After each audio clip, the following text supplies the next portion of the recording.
పేరండి? దేవకి దేవి గారు. ఎక్కడి నుంచి అండి మీరు? మీరు చీరాల నుంచి. ఏంటండి ఎలా ఉంది జగన్మోహన్ రెడ్డి గారు వచ్చిన తర్వాత మీకు? బాగానే ఉంది. గెలుస్తారంటారా మరి నెక్స్ట్? గెలుస్తారని అనుకుంటున్నారు. ఎందుకని గెలవాలనుకుంటున్నారు?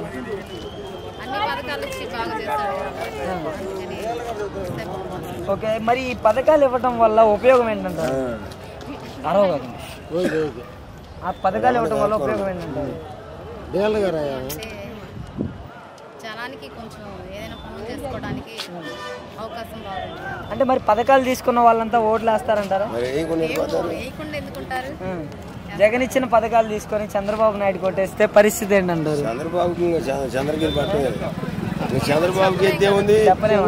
అంటే మహిళలకి సంక్షేమాన్ని అందజేయాలంటే ఒక చంద్రబాబు నాయుడుతోనే సాధ్యం అనేసి అంటున్నారు.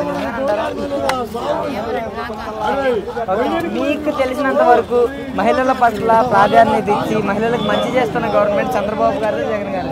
చంద్రబాబు పొరపాటు కూడా ఇవ్వకండమ్మా.